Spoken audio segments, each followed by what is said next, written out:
거짓 평화에 속지 마라. 참된 평화는 폭풍이 멎은 바다가 아니라 폭풍 속에서 배에 주무시는 예수님을 모신 제자들의 배 위에 있습니다. 겉은 고요하지만 속은 끓고 있는 화산 위의 집과 지진에도 흔들리지 않는 반석 위의 집은 햇살이 비치는 날에는 똑같아 보입니다. 차이는 오직 폭풍이 올 때 드러납니다. 오늘 우리는 7자리를 따라 거짓 평화의 정체에서 진짜 안전으로의 초대까지 참 샬롬의 묵상을 함께 걸어갑니다. 예레미야 시대의 예루살렘은 겉으로 평온했습니다. 성전은 굳건히 서 있었고 제사는 규칙적으로 드려졌으며 선지자들은 한 목소리로 번영을 예언했습니다. 그러나 하나님의 눈에 비친 그 도성은 이미 무너지기 직전이었습니다. 바로 그때 주께서 예레미야의 입을 열어 이 시대의 가장 날카로운 경고 한마디를 내리셨습니다. 그들이 내 백성의 상처를 가볍게 여기면서 말하기를 평강하다 하나 평강이 없도다. 예레미야 6장 14절. 주목할 점은 거짓 평화가 상처를 가볍게 여기는 데서 시작된다는 사실입니다. 오늘 우리는 7 묵상을 따라 함께 걷겠습니다. 거짓 평화의 정체, 화산 위에 지은 집, 샬롬의 본질, 편안함이라는 우상, 거짓 선지자의 언어, 평강을 분별하는 영성, 그리고 진짜 안전으로의 초대까지. 거짓 평화란 상처를 가볍게 여기는 데서 시작됩니다. 골마가는 환부를 들여다보지 않고 괜찮다, 다 잘 될 것이다 라고 말하는 위로, 회개 없이 축복만 선포하는 설교, 죄를 직면하지 않고 넘어가는 예배. 이것이 바로 예레미야가 고발한 그 시대의 질병이었고 오늘 우리 시대의 질병이기도 합니다. 많은 사람들이 평화를 문제가 없는 상태로 오해합니다. 통장에 잔고가 있고 건강검진에 이상이 없고 가정에 갈등이 없으면 평안하다고 여깁니다. 그러나 성경이 말하는 샬롬은 환경의 고요함이 아니라 하나님의 임재입니다. 다윗은 사망의 음침한 골짜기 한복판에서 이렇게 고백했습니다. 내가 사망의 음침한 골짜기로 다닐지라도 해를 두려워하지 않을 것은 주께서 나와 함께 하심이라. 시편 23편 4절. 주목할 점은 골짜기가 사라져서 두렵지 않은 것이 아니라 골짜기 속에 주께서 함께 하시기에 두렵지 않다는 사실입니다. 두 평안의 표지가 우리 앞에 놓여 있습니다. 거짓 평화는 환경이 잠잠해야 가능합니다. 상처를 덮어 위로하고 회개 없이 축복만 받고 바람 한 번에 무너집니다. 이 평안의 마지막에는 모래 위에 집의 폐허가 있습니다. 참 샬롬은 다릅니다. 폭풍 속에서도 가능하고 상처를 드러내 치유하고 정직 앞에서 시작되며 지진에도 흔들리지 않습니다. 예수님은 분명히 말씀하셨습니다. 평안을 너희에게 끼치노니 곧 나의 평안을 너희에게 주노라. 내가 너희에게 주는 것은 세상이 주는 것과 같지 아니하니라. 너희는 마음에 근심하지도 말고 두려워하지도 말라. 요한복음 14장 27절. 주목할 점은 세상이 문제를 덮어 평화를 만들지만 주님은 문제 한복판에 임하셔서 평화가 되신다는 사실입니다. 바람이 멎어서 평안한 것이 아니라 바람 속에 그분이 함께 계셔서 평안한 것입니다. 겉으로 보기에 아름다운 집이 있습니다. 정원에는 꽃이 피고 창문에는 햇살이 쏟아집니다. 그러나 그 집이 화산 분화구 위에 세워져 있다면 그 평화는 얼마나 오래 갈 수 있을까요? 문제가 보이지 않는다는 것과 문제가 없다는 것은 전혀 다른 이야기입니다. 거짓 평화는 언제나 표면의 고요함 아래서 무너질 시간을 기다리고 있습니다. 예수님께서도 두 집을 비교하셨습니다. 한 집은 반석 위에, 한 집은 모래 위에 세워졌습니다. 평온한 날에는 두 집이 똑같아 보입니다. 차이는 오직 폭풍이 올 때 드러납니다. 창수가 나고 바람이 불어 그 집에 부딪히되 무너지지 아니하나니 이는 주추를 반석 위에 놓은 연고요. 마태복음 7장 25절. 주목할 점은 우리의 평안이 건강에 기대어 있는가, 통장 잔고에 기대어 있는가, 혹은 사람들의 인정에 기대어 있는가의 질문입니다. 그 기초가 흔들리는 순간 평안은 사라집니다. 이것은 평안이 아니라 조건이었을 뿐입니다. 히브리어 샬롬은 온전함, 완전함, 화목함을 뜻합니다. 깨어진 조각이 제자리로 돌아와 하나의 그릇이 되는 것, 어긋난 관계가 회복되어 다시 얼굴을 마주보는 것입니다. 그래서 샬롬은 환경의 문제가 아니라 관계의 문제입니다. 하나님과의 관계, 이웃과의 관계, 내 안에 나와의 관계가 제자리를 찾을 때 비로소 샬롬이 임합니다. 예수님은 분명히 말씀하셨습니다. 평안을 너희에게 끼치노니 곧 나의 평안을 너희에게 주노라. 내가 너희에게 주는 것은 세상이 주는 것과 같지 아니하니라. 요한복음 14장 27절. 주목할 점은 예수께서 이 말씀을 하신 곳이 평온한 정원이 아니라 배신과 십자가가 코앞에 닥친 다락방이었다는 사실입니다. 폭풍이 몰려오는 그 순간 주님은 내 평안을 주노라 말씀하셨습니다. 세상의 평화는 폭풍이 없는 바다를 약속하지만 주님의 평화는 폭풍 한가운데서도 잠들 수 있는 배를 약속하십니다. 거짓 평화는 화산 위의 고요함이지만 참 샬롬은 폭풍 속에 닫힙니다. 우리는 편안함을 축복의 증거라 배워왔습니다. 삶이 순조롭고 통장에 여유가 있으며 가족이 건강하고 교회에서도 갈등 없이 지내면 하나님이 함께 하신다고 고백합니다. 그러나 성경은 편안함 자체를 축복이라 부르지 않습니다. 오히려 그것이 가장 교묘한 우상이 될 수 있음을 경고합니다. 이스라엘 백성은 광야에서 만나를 먹을 때 하나님을 의지했습니다.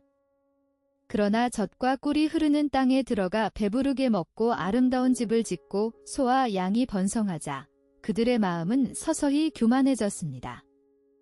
내가 먹어서 배부르고 아름다운 집을 짓고 거할 것이며 또 내 소와 양이 번성하며 내 은금이 증식되며 내 소유가 다 풍부하게 될 때에 내 마음이 교만하여 내 하나님 여호와를 잊어버릴까 염려하노라. 신명기 8장 12절에서 14절. 주목할 점은 모세가 염려한 것이 적군이 아니라 풍요였다는 사실입니다. 편안함은 기도의 호흡을 얕게 만듭니다. 절박함이 사라진 자리에는 자기만족이 들어섭니다. 편안함이 흔들어야 하는 자리는 셋입니다. 첫째, 풍요의 자리입니다. 이스라엘 백성은 광야에서 만나를 먹을 때 하나님을 의지했습니다. 그러나 젖과 꿀이 흐르는 땅에 들어가 배부르게 먹고 아름다운 집을 짓자 마음은 서서히 교만해졌습니다. 모세가 염려한 것은 적군이 아니라 풍요였습니다. 신명기 8장 12절에서 14절. 둘째, 라오디게아의 자리입니다. 주님은 라오디게아 교회를 향해 분명히 말씀하셨습니다. 내가 말하기를 나는 부자라 부요하여 부족한 것이 없다 하나 내 곤고한 것과 가련한 것과 가난한 것과 눈먼 것과 벌거벗은 것을 알지 못하는도다. 요한계시록 3장 17절. 자기만족은 영적 무감각의 이름표입니다. 셋째, 십자가의 자리입니다. 예수님은 따르고자 하는 자에게 분명히 말씀하셨습니다. 누구든지 나를 따라오려거든 자기를 부인하고 자기 십자가를 지고 나를 따를 것이니라. 마가복음 8장 34절. 십자가는 편안함의 반대말입니다. 예레미야가 살던 시대는 화려했습니다. 성전은 웅장했고 제사는 끊이지 않았으며 거리마다 여호와의 성전을 외치는 소리가 가득했습니다. 그런데 하나님은 그 도시를 바라보며 통곡하셨습니다. 왜인가요? 말씀은 사라지고 종교의 외형만 남았기 때문입니다. 그 틈을 파고든 것이 바로 거짓 선지자의 언어였습니다. 그들은 백성이 듣고 싶어 하는 말만 골라서 전했습니다. 상처는 깊은데 약은 얕습니다. 종양이 자라고 있는데 진통제만 놓습니다. 이것이 거짓 선지자의 수법입니다. 그들은 회개를 요구하지 않습니다. 돌이킴을 말하지 않습니다. 오직 괜찮다, 잘 될 것이다라고 속삭입니다. 그 말은 달콤하지만 그 달콤함 속에서 영혼은 서서히 죽어갑니다. 예수님은 분명히 말씀하셨습니다. 좁은 문으로 들어가라. 멸망으로 인도하는 문은 크고 그 길이 넓어 그리로 들어가는 자가 많고 생명으로 인도하는 문은 좁고 길이 협착하여 찾는 자가 적음이라. 마태복음 7장 13절에서 14절. 주님은 거짓 선지자를 분별하는 기준을 분명히 주셨습니다. 그들의 열매로 그들을 알지니. 마태복음 7장 16절. 주목할 점은 달콤한 말이 기준이 아니라 그 말을 따르는 삶이 맺는 열매가 기준이라는 사실입니다. 거짓 평안이 자라는 자리에는 교만과 탐욕과 방종이 피어나고 참된 샬롬이 뿌리내린 자리에는 회개와 겸손과 거룩이 자랍니다. 이사야는 그 비밀을 이렇게 노래했습니다. 주께서 심지가 견고한 자를 평강하고 평강하도록 지키시리니 이는 그가 주를 신뢰함이니이다. 이사야 26장 3절. 거짓 선지자는 상처를 덮고 참 선지자는 상처를 드러내 치유하십니다. 아픔 없는 복음은 없습니다. 십자가 없는 부활도 없습니다. 오늘 나의 귀를 점검해야 합니다. 나는 어떤 말을 듣기 좋아하는가?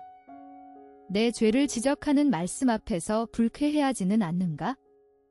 다 괜찮다는 설교에 쉽게 위로받고 돌이키라는 외침은 외면하고 있지 않은가? 거짓 평화는 달콤한 얼굴로 다가와 우리의 판단을 마비시킵니다. 세상은 평안을 파는 상인들로 가득합니다. 돈이 있으면 평안하다 하고, 건강이 있으면 평안하다 하고, 인간관계가 원만하면 평안하다 합니다. 그러나 그것은 상황의 안정일 뿐 영혼의 평강이 아닙니다. 참된 샬롬은 하나님과의 바른 관계에서 흘러나오는 생명의 강물입니다. 그러므로 우리는 무엇이 참이고 무엇이 가짜인지 분별하는 영성을 반드시 훈련해야 합니다. 사도 바울은 분명히 못 박았습니다. 아무것도 염려하지 말고 다만 모든 일에 기도와 간구로 너희 구할 것을 감사함으로 하나님께 아뢰라. 그리하면 모든 지각에 뛰어난 하나님의 평강이 그리스도 예수 안에서 너희 마음과 생각을 지키시리라. 빌립보서 4장 6절에서 7절. 주목할 점은 분별이 관념이 아니라 습관이라는 사실입니다. 참 평강은 폭풍 속에서도 흔들리지 않고 거짓 평강은 잔잔한 날씨에도 마음을 떨게 합니다. 분별의 저울은 셋입니다. 첫째, 말씀의 저울입니다. 분별의 첫째 기준은 언제나 하나님의 말씀입니다. 내 감정이 평안하다 해서 그것이 하나님의 평강이라 단정할 수 없습니다. 죄 가운데서도 사람은 일시적 평온을 느낄 수 있기 때문입니다. 말씀이 빠진 평강은 마취제일 뿐입니다. 둘째, 양심의 떨림입니다. 둘째 기준은 성령께서 민감하게 하신 양심입니다. 참 평강은 양심을 짓누르지 않습니다. 오히려 양심을 맑게 하고 하나님 앞에서의 가난함을 기꺼이 인정하게 합니다. 거짓 평강은 늘 무언가를 덮어야만 유지되며 변명이 많아지고 회개가 사라집니다. 셋째, 기도의 자리입니다. 사도 바울은 분명히 못 박았습니다. 염려를 주님께 내려놓은 자리에서 솟아나는 평강, 지각을 뛰어넘어 마음과 생각을 지키는 평강, 그것이 바로 그리스도 예수 안의 평강입니다. 빌립보서 4장 7절. 세상의 평화는 환경이 잠잠해야 가능하지만 하나님의 평강은 풍랑 한가운데서도 가능합니다. 거짓 평화가 무너지는 소리를 들은 영혼에게 주님은 오늘도 손을 내미십니다. 수고하고 무거운 짐 진 자들아 다 내게로 오라. 내가 너희를 쉬게 하리라. 마태복음 11장 28절. 주목할 점은 이 초대가 단순한 위로가 아니라 흔들리지 않는 반석 위로 옮겨 심으시겠다는 언약이라는 사실입니다. 진짜 안전은 상황이 바뀌는 데 있지 않고 우리가 누구 안에 거하느냐에 달려 있습니다. 예수님은 세상이 주는 평안과 당신이 주시는 평안이 전혀 다른 차원임을 분명히 하셨습니다. 세상의 평안은 이자율, 건강검진 결과, 인간관계의 분위기에 따라 오르내리지만 주님이 주시는 평강은 환난 한복판에서도 마르지 않는 셈입니다. 오늘 당신이 지키려 애쓰던 무거운 방패를 내려놓으십시오. 그리고 십자가에서 이미 승리하신 그분의 품으로 걸어 들어가십시오. 거기가 가장 안전한 자리입니다. 이 책이 한 가지 묻고자 했던 것은 분명합니다. 내가 누리는 평안은 문제가 사라진 평안인가? 주님이 함께 하시는 평안인가?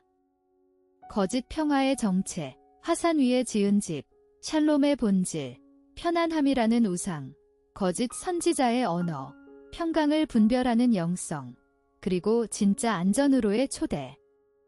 7 묵상을 따라 우리가 함께 걸어온 길은 결국 한자리로 우리를 데려갑니다. 평안을 너희에게 끼치노니 곧 나의 평안을 너희에게 주노라. 내가 너희에게 주는 것은 세상이 주는 것과 같지 아니하니라. 요한복음 14장 27절. 거짓 평안은 문을 잠그고 얻는 고요지만 참 평강은 문을 열고 주님을 모셔드릴 때 찾아옵니다. 안전은 장소가 아니라 인격이십니다. 지0 6시대 분별의 10번째이자 마지막 묵상이 마무리됩니다. 진실이 불편한 시대부터 거짓 평화에 속지 마라까지 10 묵상을 함께 걸어온 당신에게 깊은 감사를 드립니다. 오늘의 자리에 잠시 더 머물러 당신이 흔들리던 그 한자리에 주님의 닻을 내려놓아 보십시오. 구독과 좋아요는 다음 영상의 빛이 됩니다. 우주나 Q3 채널에서 다시 만나요.